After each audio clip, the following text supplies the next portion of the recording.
for the audio, or you can even watch back. Giving players all the props, or put them on blast. We don't give no hot takes, only talk facts. We're giving all our devotion, riding high on this wave of emotion.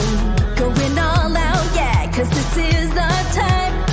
No, ain't no stopping us till we reach the finish line. All in, we came here to win.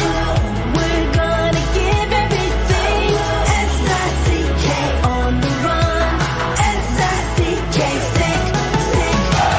On fire, we're ready to fight. We'll bring the house down tonight. S-I-C-K on the run. S-I-C-K, sick, sick.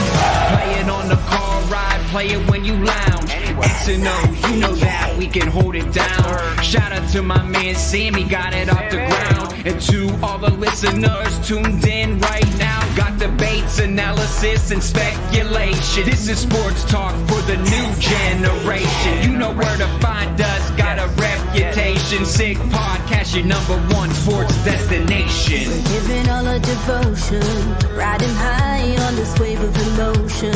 Going all out, yeah, cause this is our time. No, ain't no stopping us till we reach the finish line. All in, we came here to win. We're gonna give everything. S-I-C-K on the run. S-I-C-K, sick, sick. On fire, we're ready to fight. We'll bring the house down tonight. S-I-C-K on the run. S-I-C-K, sick, sick. S-I-C-K, it's the sickest podcast. Tune in for the audio, or you can even watch back. Giving players all the props, or put them on blast. We don't give no hot takes, only talk back. S-I-C-K, S-I-C-K, S-I-C-K, S-I-C-K, S-I-C-K, S-I-C-K, S-I-C-K. all in, we came here to win. We're gonna give everything. S-I-C-K on the run. S-I-C-K, sick, sick.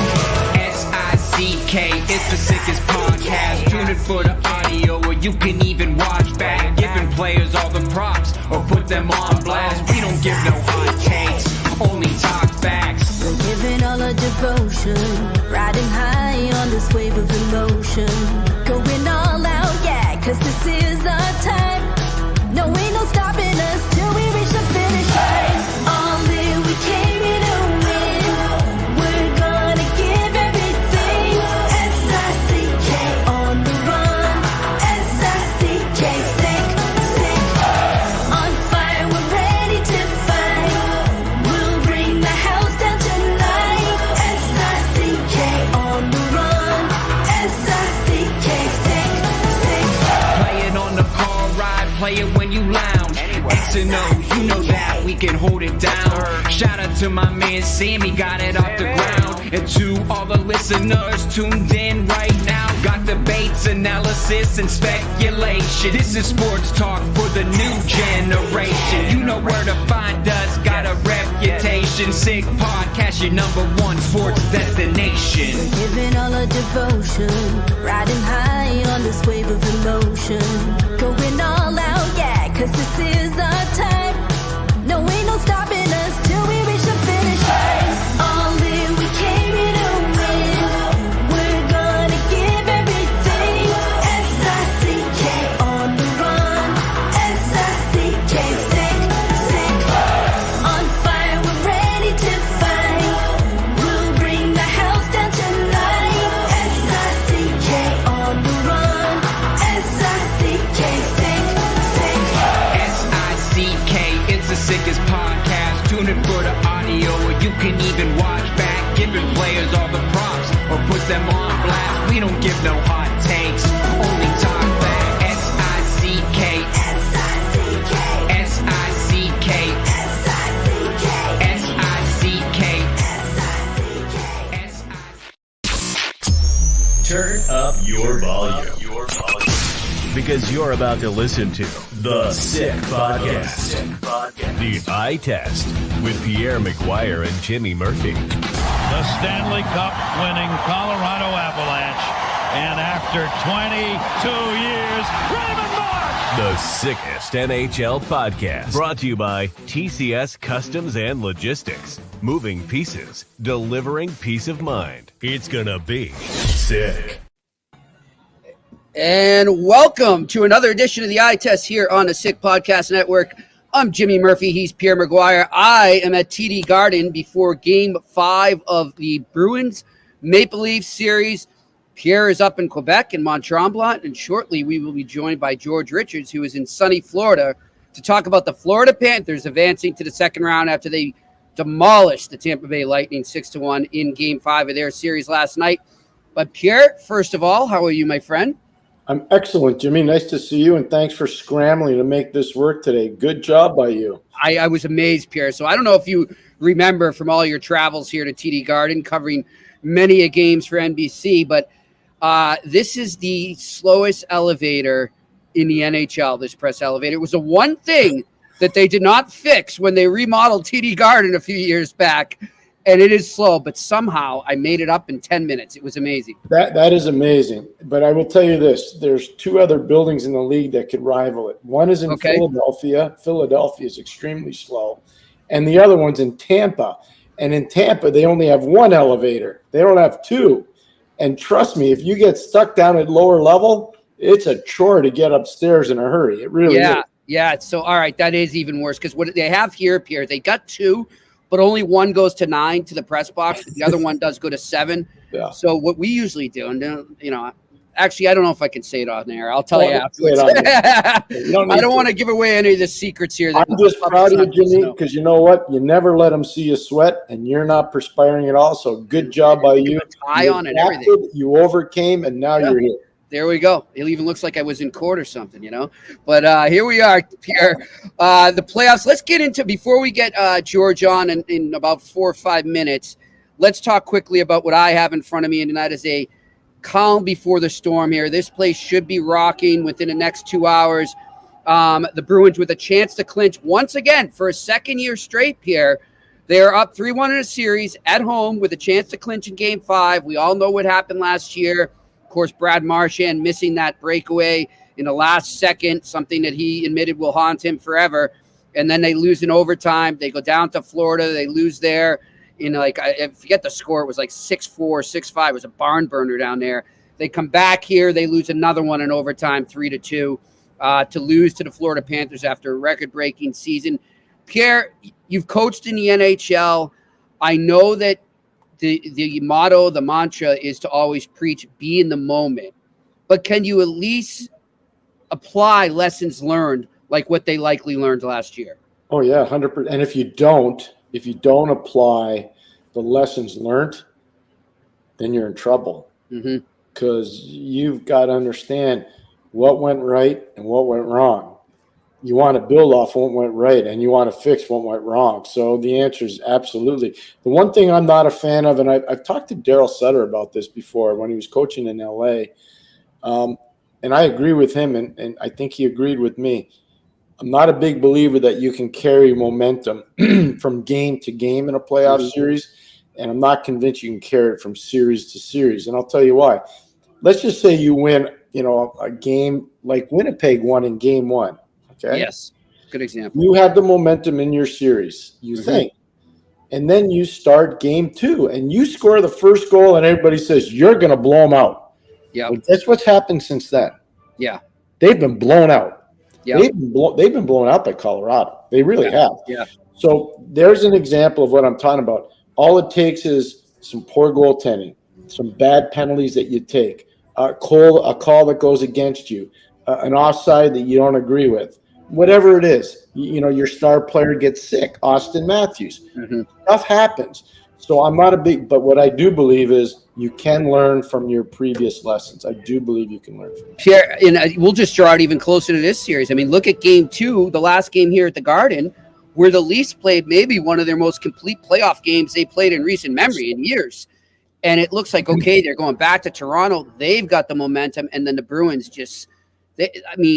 Game 3 was great, but I thought game 4 was just such textbook of how you play a road playoff game. And now they come back with a 3-1 series lead. But I think, as I said to you off the air and maybe even on the air yesterday, first goal is going to be huge here. I know that goes without saying. It's an obvious thing to say, but it's still, I think, especially, I say more so for the home team, because if you allow the away team to come in, especially a team facing elimination, to get that first goal, it just gives them that much more hope here. You haven't touched on the most important thing tonight. Joseph Wall. Yes. So this is a big ask. Yep.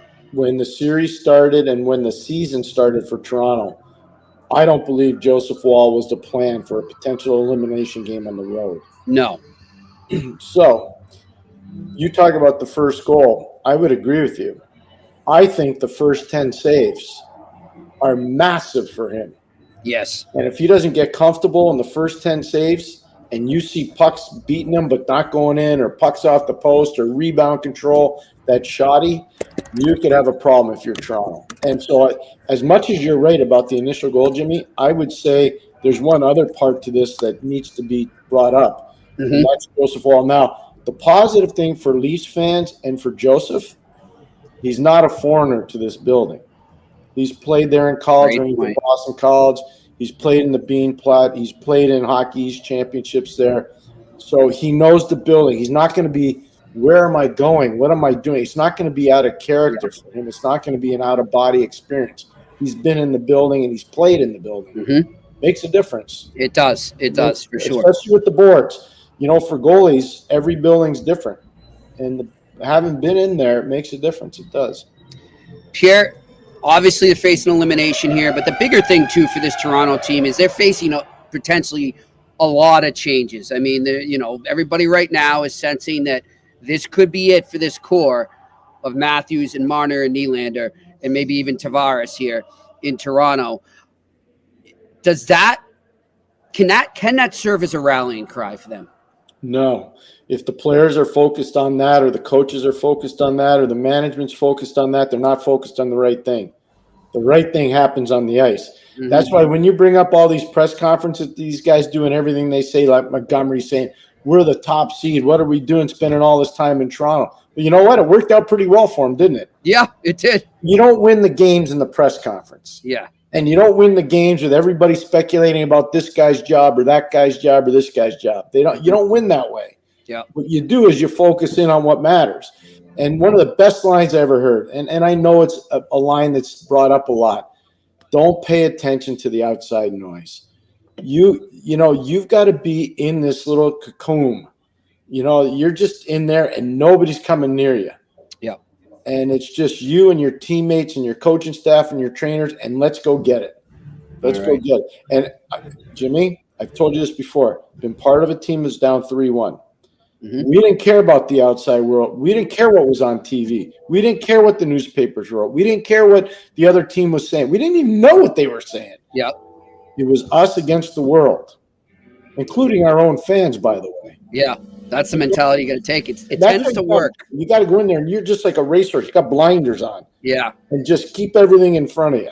It's funny. You use that term, us against the world. It's pretty amazing, and this is in hockey, but football, I think about it every time I hear that, how Bill Belichick was able to manufacture that ideology throughout so many years of that dynasty. Even like you were thinking, okay, they won 4 Super Bowls. I can't really say it's us against the world anymore. But somehow he was able to keep that mentality going within the core of his team and keep that atmosphere going. Toronto doesn't have all those championships, so they should have it easy to say it's us against the world right now, and that's what they're going to have to do, because it's them against the fans here in TD Garden, like you said, probably against their own fans right now as well. Well, if you read the Toronto papers and you listen to Toronto radio or you watch some of the national networks in Canada, nobody really thinks they're going to win. Mm-hmm. So this is a perfect time. If you're those guys, just divorce yourself from them, because they don't care about you anyways. And it's the old Bowman saying, the media, you don't need them when you're winning, and they can't help you when you're losing. Yeah. So just get after your business, and your business is on the ice. You're not, like I keep telling young players all the time, you want to be a player? Focus on being a player. Don't worry about all the other stuff. Yeah. it's not going to help you. So what's a player do? He eats right. He sleeps right. He trains right. He pays attention to coaching. Do that. Don't worry about the other stuff. It's all ancillary. It doesn't matter. It's not going to help you. Well, I'll tell you what, one team that already has done that in their series, they went on the road down 0-2, Pierre, the Dallas Stars, and now they're headed back to Dallas for Game 5 with the series knotted at 2. Just an impressive performance by them on the road. Of course, what can we say about Wyatt Johnson? But I want to also bring up Jake Ottinger, who I think has had a slow but steady climb in this series, Pierre, and is starting to round into form. He's not where he needs to be yet, but he's battled in this. He has showed a lot of resilience, and I think he's one of the reasons they're heading home tied 2-2. He is for sure. Miro Heiskanen is as well. Oh my Played gosh. almost 30 minutes last night, and there are not a lot of guys, and I can tell you this, Jimmy, from experience. I coached Christopher Pronger when he was 19 years old, and he's in the Hall of Fame now. Had nothing to do with my coaching. It had a lot to do with what the late Brad McCrimmon did with him as his partner. I can tell you that. And going to St. Louis and eventually playing with Al McInnes. Those guys helped him. They did a lot. But here's what I would tell you. Haven't seen a lot of guys in one game from shift to shift be able to play, in Pronger's case, on the left side as a left shot and then on the right side in the same sequence. Wow. And I saw him do it as a 19-year-old. Miro Heiskanen does that every game now. He's better on the left, there's no question, but he can play the right pretty well. You know, the other part about it is you're starting to see the payoff of Tanev being in Dallas. Yes. I know you were very high in that move, Pierre. Payoff of Tanev being in Dallas. So everybody's going to talk about Wyatt Johnson. I get it. He's really good, brilliant young player. I get it. But you go on the road to win 2 games against Vegas, if your goalie's not good and your top D-men aren't good, you're not winning. No. You're not. No. And they did. Jack Eichel's jumping. Jack Eichel is jumping. Yeah. Kudashev is jumping. Like, go look at their team. Chandler Stevenson, he's going. Like, that's, by the way, Jimmy, that might be the most violent of all the series right now. Yes. The hitting in that. I think it's the best series we got going right now, Pierre. I mean, unfortunately, you and I were just talking. We got 6 series, including the one I'm looking at right now here, that could end in 5 games. And that's a nightmare. That is a nightmare for the networks. Oh, my God. Because the break even is 5. 5 games. You got to get past 5 to start putting money in the bank. Exactly. So it's a big problem for everybody. They need more than 5 games. And you're right. You made that point to me earlier today, and I was like, you know what? Jimmy's right on that. 100%. Yeah. So this, I think, I think we can easily say this is the best series we have going right now, and it's a battle. I still think it's going 7, even if Dallas wins. I think Vegas, heart of a champion, they'll force one more game, and then we'll see what happens in Game 7. I think Dallas will end up winning, but I just think this thing's going 7, Pierre, and I'm happy to see it. Yeah. So we'll talk about that. Now, we're going to get George on in a second here. I just shot him a text, but what were your thoughts on that game last night, Pierre? Because I'll tell you, for a while, it was a pretty good game. I mean, Tampa was in it. They were hanging around. I know they had some bad breaks with some goals called back, but I'm not going to blame that for the loss by any means, because I think that takes away credit from Florida. But they were in it. And then to you, other than the goals called back, what was the difference that helped Florida pull away? They didn't take a lot of penalties after the first period. They took penalties in the first period, and then they started to calm down a little bit. The thing that was impressive to me, and Jimmy, I'd like to get more information on it because I just heard about it. I didn't know it, and I've watched every game in the series. It's just one of those stat lines I didn't pay attention to, that Matthew Tkachuk only took 1 penalty in the entire series. So do you remember what we talked about before the series started? I said, if Florida takes 3 or more penalties in a game, they're not going to win the game. But if it's 3 or less, 3 being the Mendoza line, they got a real good chance to win. I think there was only 1 game. You have to look it up. I think there was only 1 game where they took more than 3. There were some where they took 3, and I know there was game 1. I think they only took 1. So, but Matthew Tkachuk only taking 1 penalty in a 5-game series, that's amazing to me. Yeah, I agree, Pierre. And you know what? I also look at that too. Coaching. I know it's a 5-game series, so you can't say, oh, well, it was a back and forth thing with the coaching. But Paul Maurice has just got them doing the little things out there. The little things we don't notice that we here on the eye test talk about all the time, but the little things that kind of go unnoticed by the common eye when you're watching a game on TV. He's got them doing so many of that. And I noticed that last year in that series that I referenced earlier when they beat the Bruins, was that they had a way of kind of sneaking up on you in a game. You kind of think, okay, we got them where we want them. And then they start to do little things that add up. You know what I mean? And you must see it as a coach. I do. Oh, there we go. Oh, that's going. And then all of a sudden the game starts to trend the other way. That's one thing that really strikes me about Florida. They're really good at kind of, like I said, sneaking up on you in a game. That is really well said and very intelligent. So, Jimmy, I'm just going to say one thing that I'm really surprised has not been brought up yet. And maybe it's because Father Time catches up to all of us. Paul Maurice coaches a combination of small ice tactics from his time in the American hockey, or in the NHL in particular, and a little bit in the AHL, but mostly in the NHL. I mean, he's been coaching in the NHL since 1995. As an assistant or a head coach. So it's a long time, except for 2 seasons where he coached in Magnitogorsk in Russia.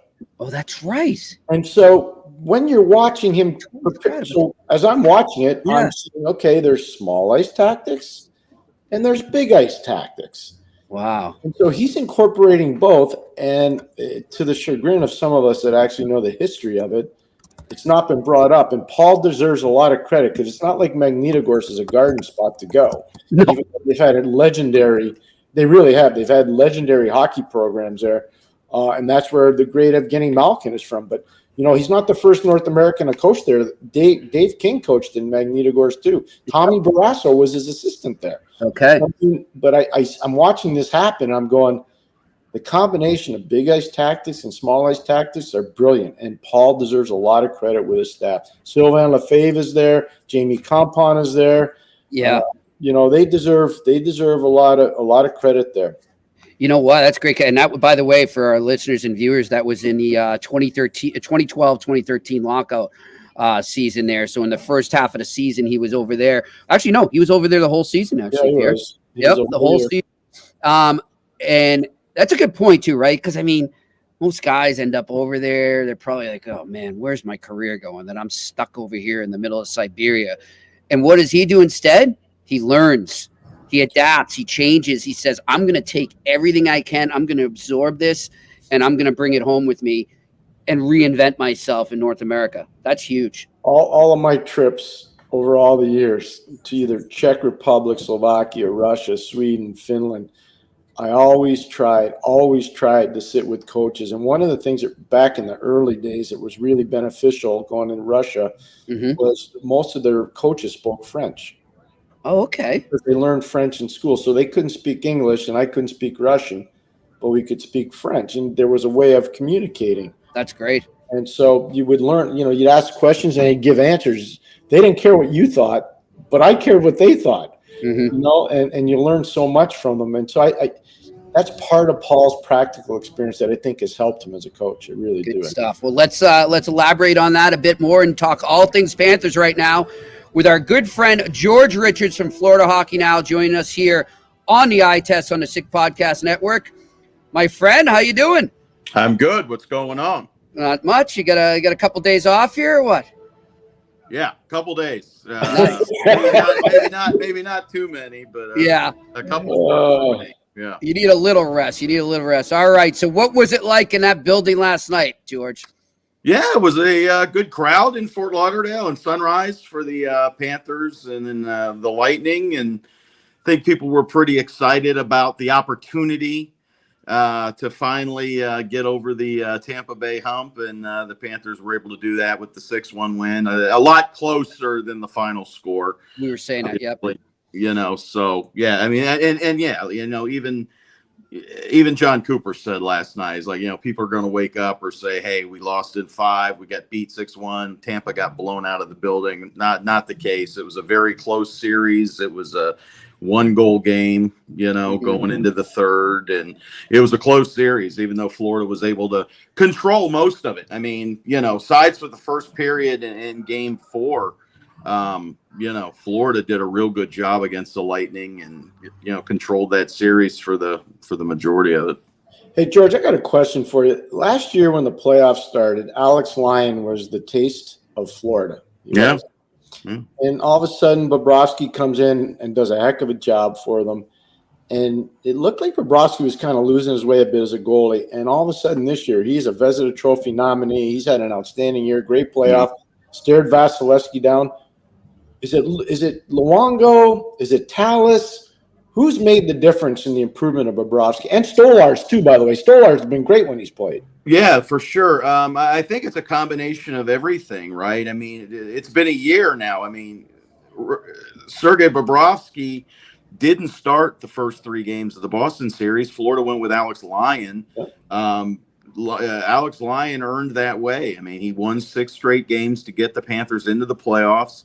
And he was the hot hand, and he was the guy that got them there. So he started as soon as Bob got in there. He struggled a little bit against Boston early on. People kind of forget that. But he got the key win in Game 5. We talked to Paul Maurice about that. Like, well, did you think of going to Alex Lyon? He goes, no, we were down 3-1. This Bob had to carry this. Bob either had to get us out of it or own it. And Bob owned it. They won Game 5, they won Game 6, they won Game 7. And ever since, Sergei Bobrovsky's been a different goalie. He hasn't been the hot and cold guy that we had seen here since he got here from Columbus. Bob, listen, Florida upgraded its defense, and that was huge. And that happened in the second half of last season. So everything's kind of transpired. But, yeah, give a lot of credit to the Panther goalie department. Rob Tallis and Sergei Bobrovsky work very closely together. Roberto Luongo is there every single day. They have a great relationship. And, so far everything's been working great. Jimmy, before you go, one more for George. The penalty kill was a big part of this. Yeah. Huge part of this. Had to be. Which coach is going to get more credit? Is it going to be Compon? Is it going to be Maurice? Is it going to be Sylvain Lefebvre? Well, it's obviously Paul. I mean, Paul's the head coach. He gets the credit. He gets the blame for everything.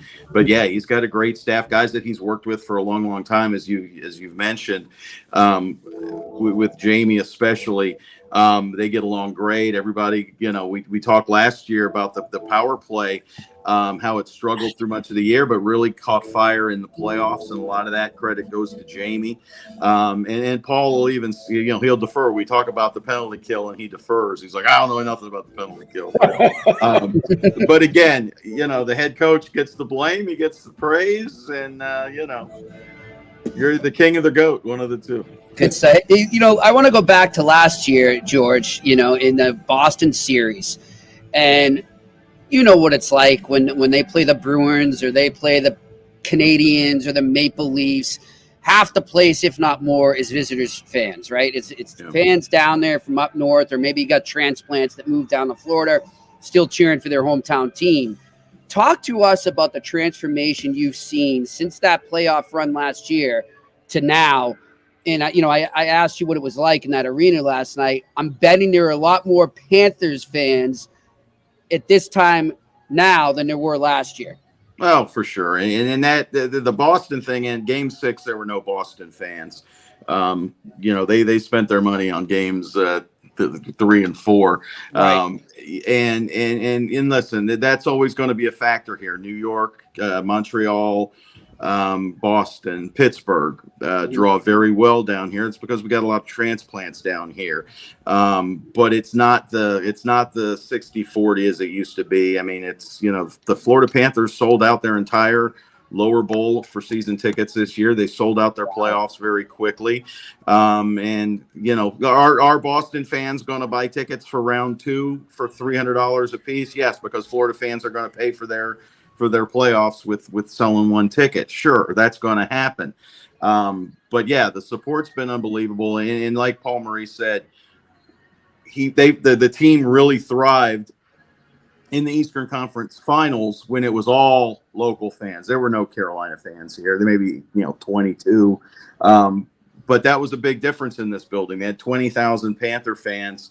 And you see that in Tampa. I mean, you see there are a few visiting fans in the Tampa building, but they've built such a great tradition in Tampa and made Tampa a true hockey city. The Panthers are trying to do that here. Obviously, there's more competition than there is in Tampa. We've got a basketball team that's very good in the Miami Heat. Tampa doesn't have that. You've got major college sports down here. They've got, U.S.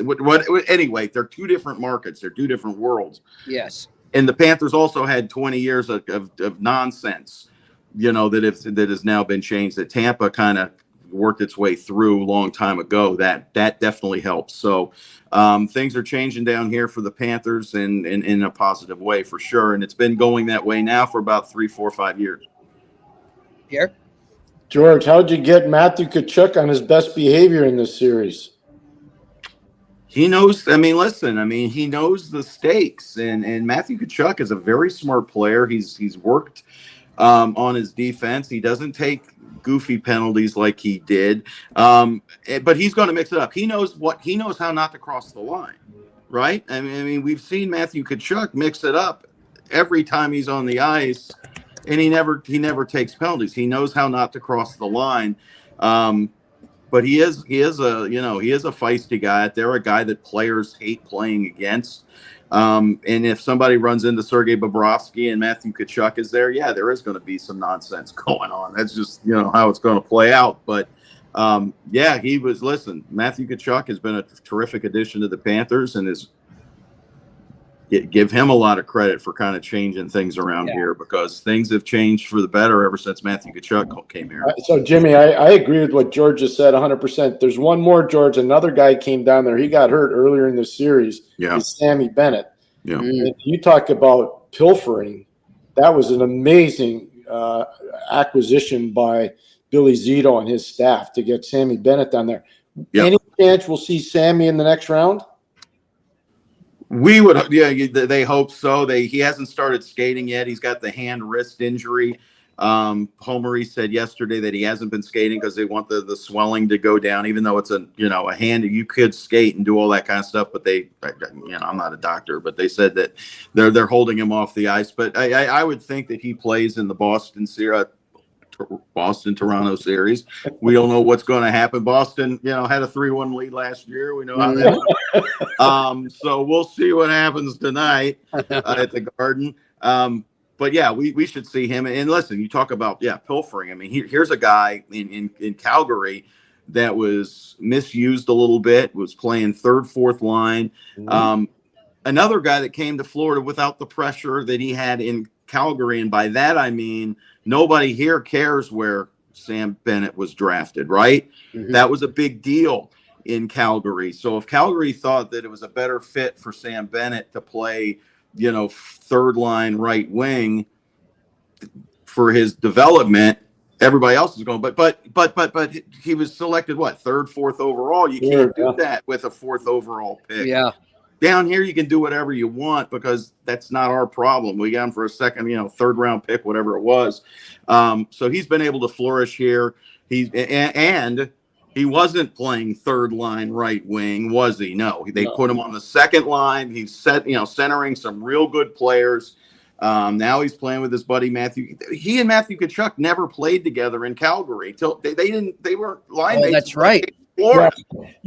The one thing I'll say about that, though, George, is the line that Tkachuk played on there with Goudreau and Lindholm. Sure. That was the best line in the NHL. And that was the reason nobody talked about it. There are circumstances for sure, but they were like, we never played together. Yeah. But here they are, and they've been, together, since Tkachuk got here, and it's been a natural, perfect fit. Good stuff. Speaking of fits, how has Tarasenko fit in with the team since he was acquired? Yeah, he's been really, really good. I mean, one thing that Paul Maurice likes to talk about is the communication. Tarasenko and Sasha Barkov really communicate all the time. He says all they do, between Barkov, Tarasenko, and Reinhart, he goes, all they do is talk hockey. That's all. They're talking hockey. And Paul Maurice says he loves singing that as a coach. And yeah, he's fit in very well. Tarasenko, we talked about last time. at the trade deadline. His family lives here in the Fort Lauderdale area. So when he gets traded here, he was flying home, right? Yeah. I mean, he was with Ottawa and Anaheim, flies to Fort Lauderdale. His wife picks him up with the kids in the back seat, right? That's awesome.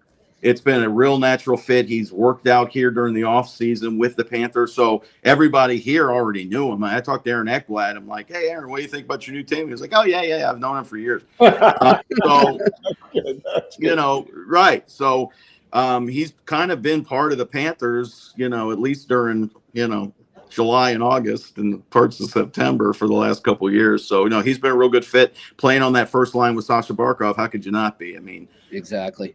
Anybody, right, can play with Sasha Barkov. Hey, George, I don't want to give away state secrets, but I know how much you're around the rink. Any intel on Steven Stamkos and the Tampa Bay Lightning and what direction that's going in? No, I wish I could. Yeah, I think everybody's thinking about that. John Cooper was asked about it last night in his post game. He's like, "Listen, I hope it's a short conversation between Stammer and the Lightning." He is what I think his line was. He's a bolt. We know he's a bolt, and he is. And John Cooper said he grew up alongside Steven Stamkos. Yeah.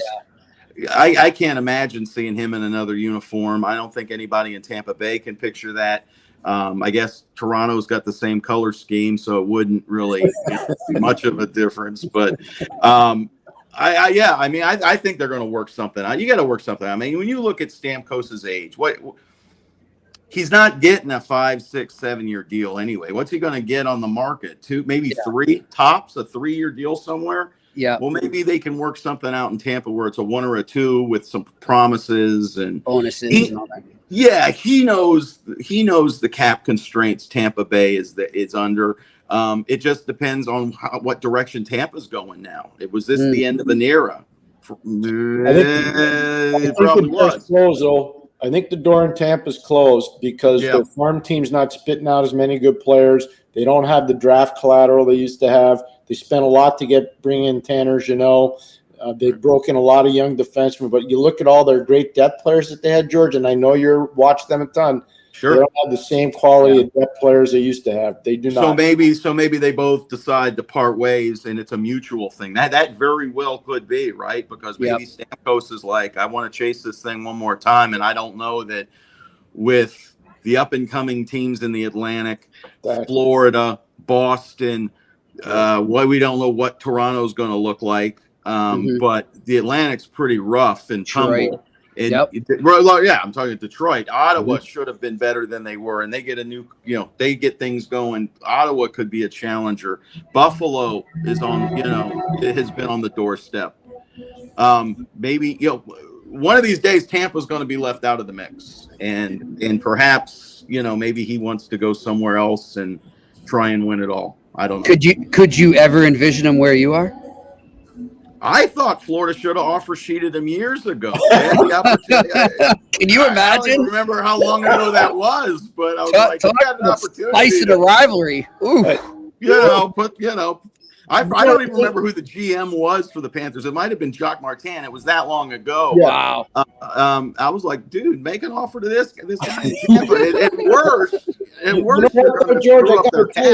George, nobody's talked about. I know you have because I read your columns. George, Carter Verhaeghe was a former Leaf. Toronto or a Tampa Bay Lightning wins the cup, and he's over in Florida, and he's doing damage. Yeah. No. Stamkos in Florida. I mean, why not? Come on down. I mean, he knows the weather. I mean, he wouldn't.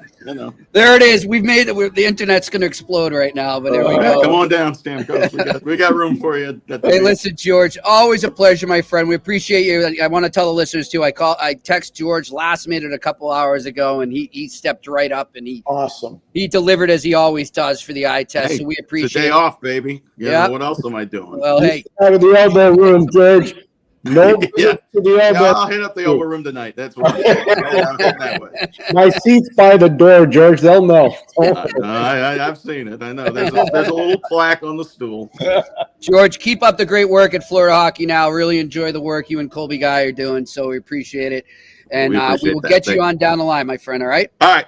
Sounds good, Jimmy. George. All right, there he is. George See you, Richards Pierre. joined us from Florida Hockey Now here in the Eye Test on the Sick Podcast Network. He's a character. He's one, over the years you meet so many, Pierre, you meet so many people in this business, but there's certain ones that you always remember that you can just pick up the phone and it's like you never left and you can talk to him like we just did. And George is one of those guys, and I always appreciate him. Well, good for you for saying that, and I totally appreciate it. I've known George a long time, and his passion for the game is awesome. He's done so much for the game down there in that market. He reports firm but fair. Yep. There's some guys that are firm and unfair. Yeah. He's firm but fair. For sure. And I respect that part about George's coverage a lot. He's very, very good on that. I'll tell you what, Pierre, another guy like George that, I always love bumping into. He's going to be here tonight. I'm so excited to see him. Mike Zeisberger back on the beat for NHL.com. His eyes for me. I will. So good to see him back around the press box. I'm looking forward to catching up with him in a bit. So, hey, listen, before we get to our questions, let's tell everybody about where they can go to throw some action on the games tonight. 4 games you can do, and it, of course, is CBET, our great Canadian gambling partner up there. You go there right now and use the word SICK, S-I-C-K. That's the code, SICK, and you get $3,000 refunded on your first bet. Win or lose, that's $3,000 Canadian. Win or lose, and look, I don't know. Maybe you think the Leafs can pull it off. Who knows? You're going to get great value, but there's tons of other bets you can do there. They've got the props, they've got the futures. So go check it out. Our sponsor, CBET, here on the Eye Test. And of course, our other sponsor is our good friends from up where you are, Pierre, up in your neck of the woods. TCS Customs and Logistics. Unlock the full potential of your shipping operation with TCS Customs and Logistics. From around the corner to around the world, flatbreads to air freight, customs clearance to drawback consulting. TCS is a one-stop shop for all things transport, moving pieces and delivering peace of mind. For no obligation customs or freight quote, contact sickpodcast@shiptcs.com. Again, that is sickpodcast@shiptcs.com. All right, let's get to the questions here on a Tuesday on the Eye Test. What do we got? Kook69 is asking, is Wall getting the start? It looks that way. It has not been confirmed as far as I can see, but all signs are pointing to the Wonder Wall going in for the Toronto Maple Leafs tonight in Game 5. Next question. Alex Ivanowski, if Tampa does let Stamkos go, who would they use his slotted money on? Gensel, Reinhart, Lindholm. I think Reinhart probably isn't going to market, just my guess. Pierre, I'll let you take this one. I don't think Gensel will be out of Carolina. I think they'll try to keep Gensel in Carolina. If Vancouver goes on a run, I think Lindholm will be hard to get out of there. We'll see how it plays out. But, that obviously was a huge goal the other night in Game 4 in Nashville. I don't know if there's a fit. Now, I'm going to caution everybody on this, and Jimmy knows the genesis of this story. When Steven first had a chance to go to unrestricted free agency, I remember he and I talking in late October, early November. He said, Pierre, why would I ever leave? We have a great owner. We got a great coach. We got a great team, and we're going to win cups here. He was spot on. He couldn't have been more right. And he said, I've already built a house, and I'm living in a no-tax state. I'm not leaving. And he's one of the first guys I can tell you, Jimmy, he came right at me and told me, he said, you can use it if you want. And out of respect, I never really said it except to a few people. And I really respect him. He's one of the first guys to take like that Tom Brady. I'll take a little less money so that we can be good as a group. And I don't see him having a hard time doing that. Steven cemented his financial wherewithal a long time ago. It's not about money now. It's about winning for him. Yeah, Pierre, if he's not back in Tampa, I don't think it's his choice. I think it's a team's choice. Yeah, well, just turning over a new leaf, moving on, trying to start over a bit, and bring in some youth. So I don't think it's going to be his choice if he's not there. Legacy players matter for the well-being of a franchise, though. They do. Think about it. So in Tampa, Vinny LeCavalier was a first overall pick, did not finish his career in Tampa. Marty St. Louis basically started his NHL career in Tampa, even though I know he was in Calgary early. Did not finish his career there. You start looking at the guys that really are marquee players for the Tampa Bay Lightning. Dave Andreychuk was a pick of the Buffalo Sabres. He played in New Jersey, played in a bunch of places. They have a statue for him there. They need legacy players there to continue to grow the brand. Hedman's going to be a legacy player there. I think Stamkos should be a legacy player. You start there, you finish there, and it's been an amazing ride. I hear you. All right, next question. Go ahead. Sorry, Pierre. Vasilevsky, too. Yeah, good point. Good point. We will see what happens. All right, next question.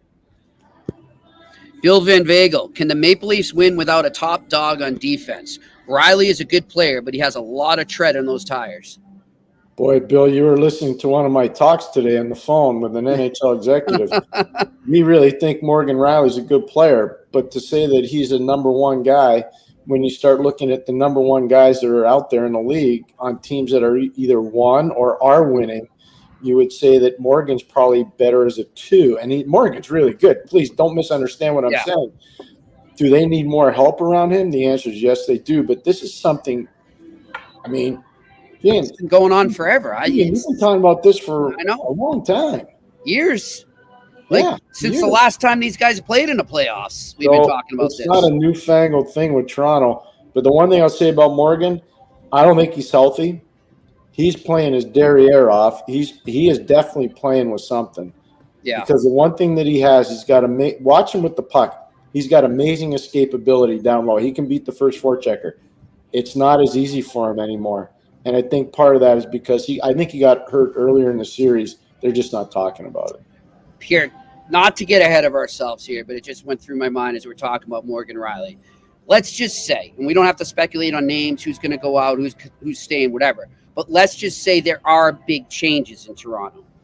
Do you not agree with me that if you're Brad Treliving and you're trying to change I know you hate that word, but you're trying to change the culture, you're trying to change the environment and build something and build a better foundation, he's a guy I keep. He's a guy that I want around because I feel like he's that character guy that you do have. You just need more of them. Would you agree? Yes, he would be an untouchable. Yep. Just because of his character. One of the guys you'd be looking to move, I don't believe. No. Yep, I'm with you. All right, next question. Samuel Mattei. Pierre, do you know who's in charge of face-off coaching plays in Dallas? That play in Game 3 to set up the OT winner was fantastic. Yeah, it was. I've been really impressed with that area this series.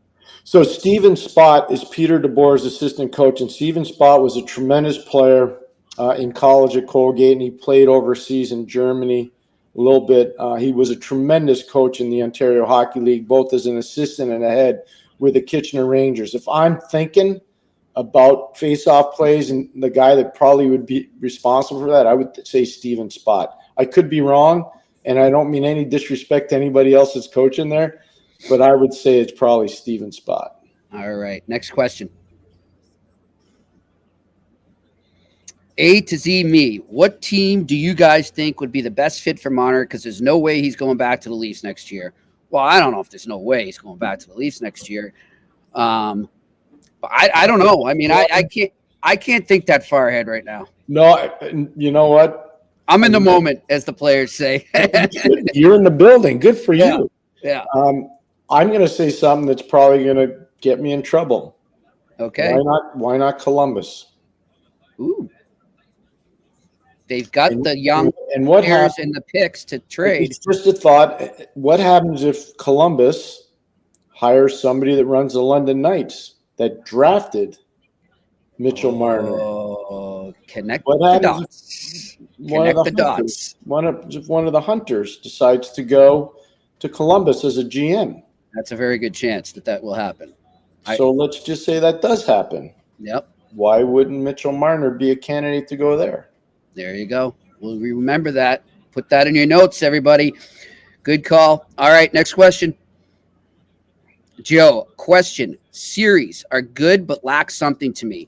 Only the Dallas series, yeah, we were saying that earlier, Joe, for sure, is close so far. So I still focus on my Habs. Which underpaid NHL forward should the Habs get in the top 6? That's a good question. So he's looking at maybe a little kind of darker. Yeah, that's how about give us a week or give us till Friday. I'll do some research by Friday. I got to look at the free agent. I don't really need to do the research. I just have to think about, who would be a good fit as a top 6 forward that's underpaid. And what do you quantify as underpaid? Under That's $4 million, that's the under key $3 right there, million. Pierre. Yeah. So, I could think of a few that would fit really well. But, I mean, some people may think they're not underpaid. Some people may think they're underpaid. So, I don't know. Now, Joe, if you can just throw up in a message again there, are you saying as a free agent, as a trade, both? It doesn't matter. That plays a role in my answer as well. So, I mean, if it's a trade, then I got a different answer. So we'll look into that for you. All right, next question. David Robinson. What's up, Dave? Does Ovechkin have enough in the tank to break the goals record? And if so, will he do it with the Capitals? Great question. I think he has enough in the tank.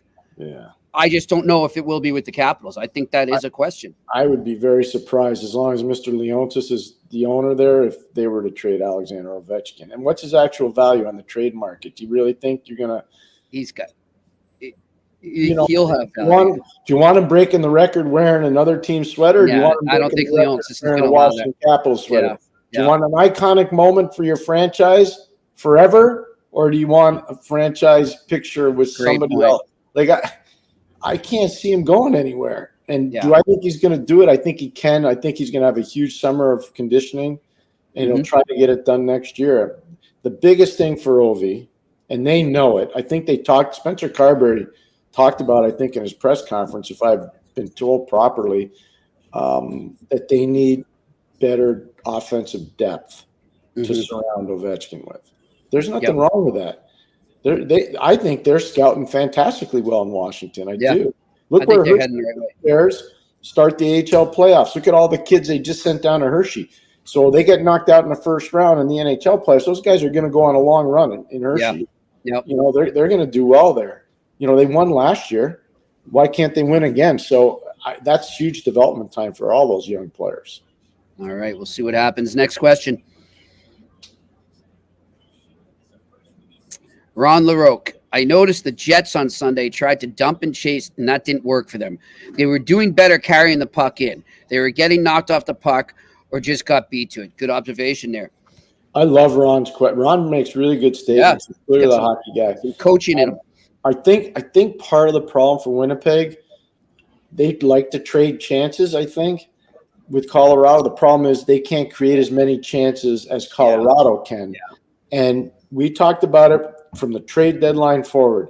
Trennan and Duhaime were massive acquisitions for Colorado. And I would tell you, Jimmy, with respect to Tyler Toffoli and all these other people, they don't have the same kind of moxie physically that Duhaime and Trennan have. Yeah. They're playoff guys, and they open up room.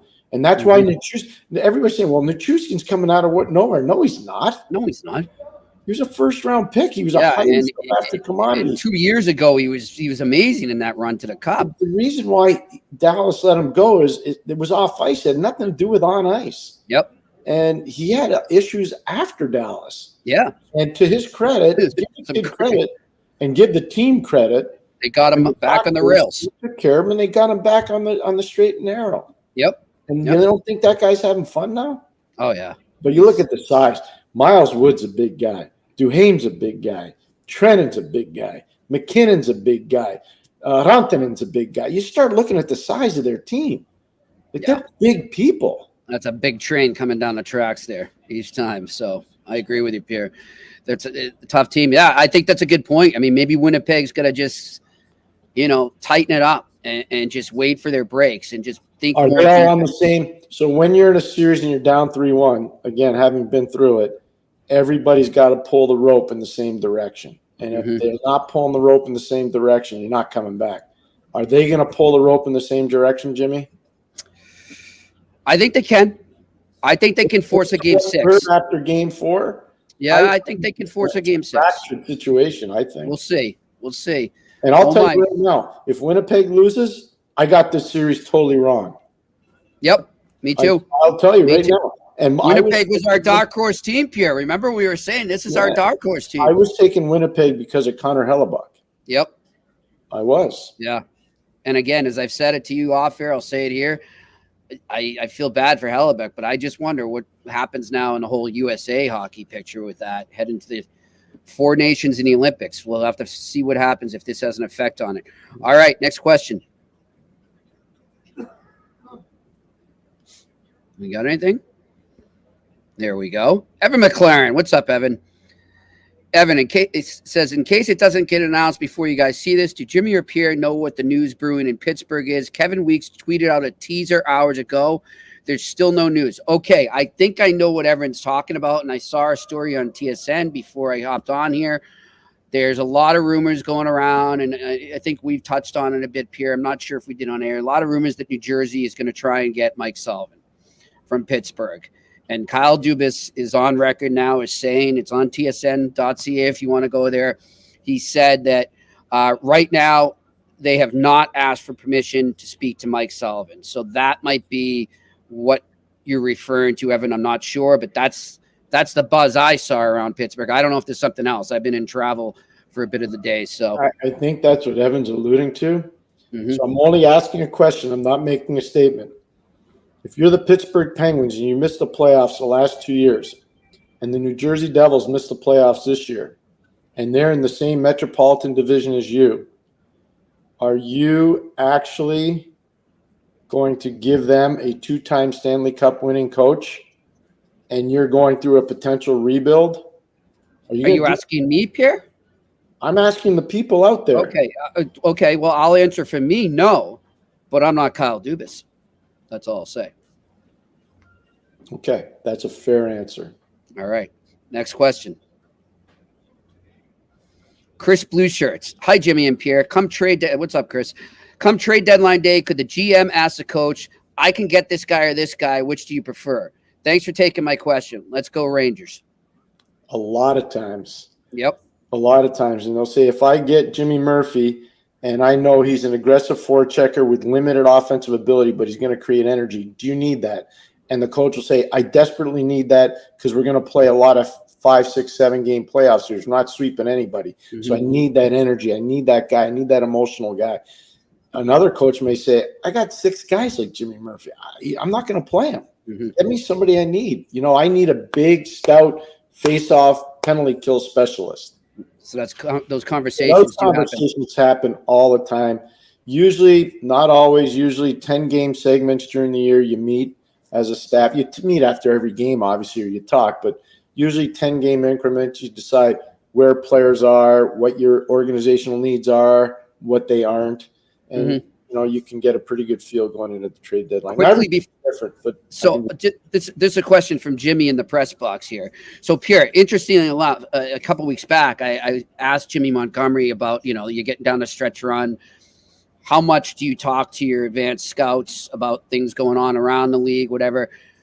And he kind of veered away from it. I think he just didn't want to let anything on. Totally understand. Yeah. My question to you is, in a similar situation to what the question just was there, do coaches in a situation like that, is it just that they're talking to the GM, or do they ever talk to the advanced scouts to see what they're thinking, what they might be looking at? Or, hey, can you look at a type of guy, like a Jimmy Murphy, like a grinder like that? Or is the GM kind of the middle guy and those guys never talk? No, the GM's the boss. There's a chain of command, but the scouts should be talking to the coaches all the time. And I'll give you an example. Okay. Those guys, I know people say, oh, it's such a sexy job.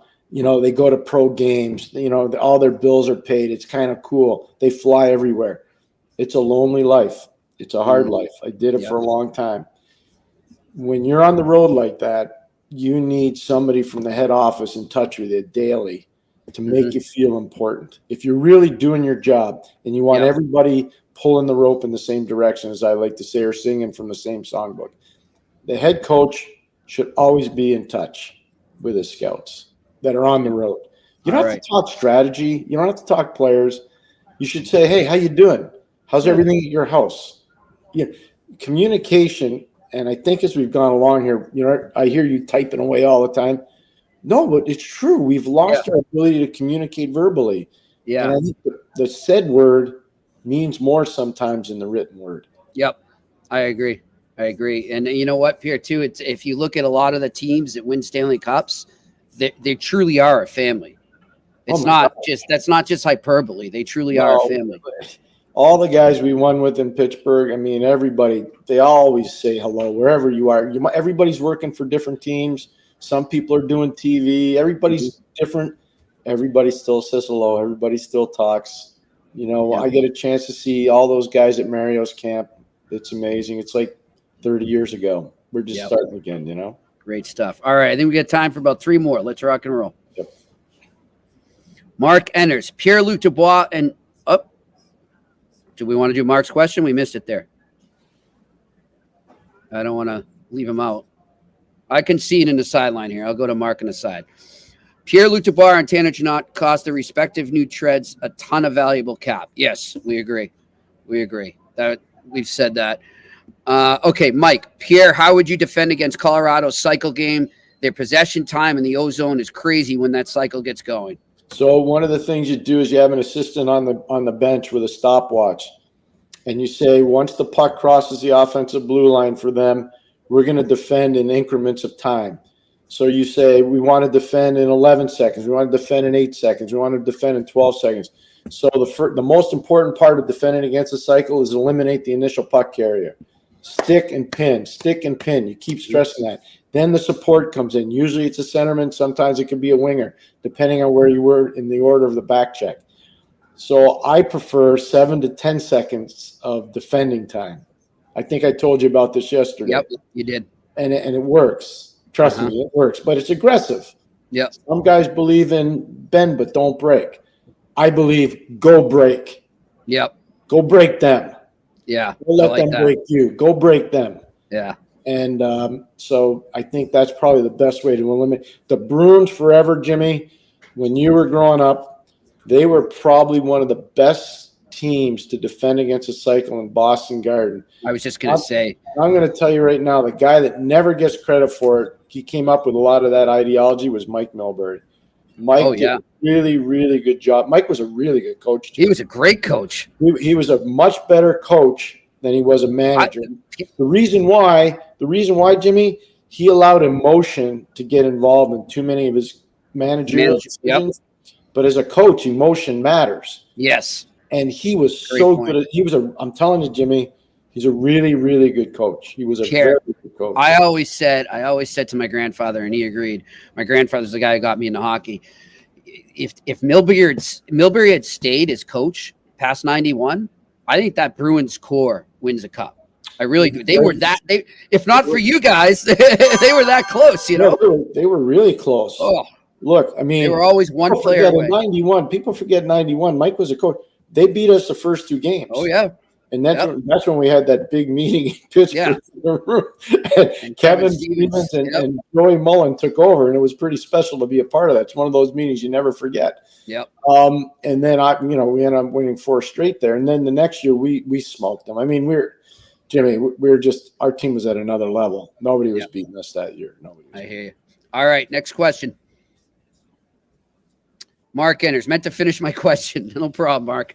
Glad you wrote back. Sam Reinhart and Sam Bennett have been gold pickups. What's the difference? On paper, they are solid players.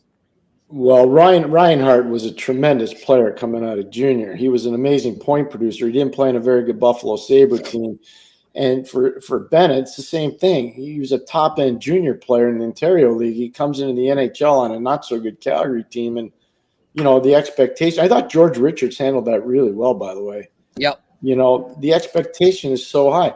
I remember one time talking to Sammy Reinhart in Buffalo, and he was so beaten down by everything that had gone on.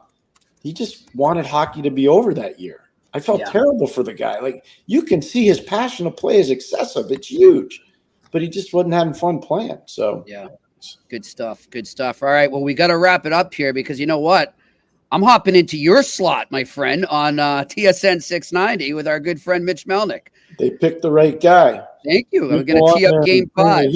Bring the heat. I always do. I love going on with Mitch, and so I'm going to hop outside because he likes it when I'm out there in the environment, get all the fans rocking and rolling out there in the streets out front of TD Garden, and this place is going to be rocking soon. Pierre, always a pleasure, my friend. To our listeners and viewers, thank you for your questions. And George Richards, of course, thank you for the last-minute appearance on the eye test. And, of course, to our production crew up in Montreal, we love you. Thanks for all your hard work.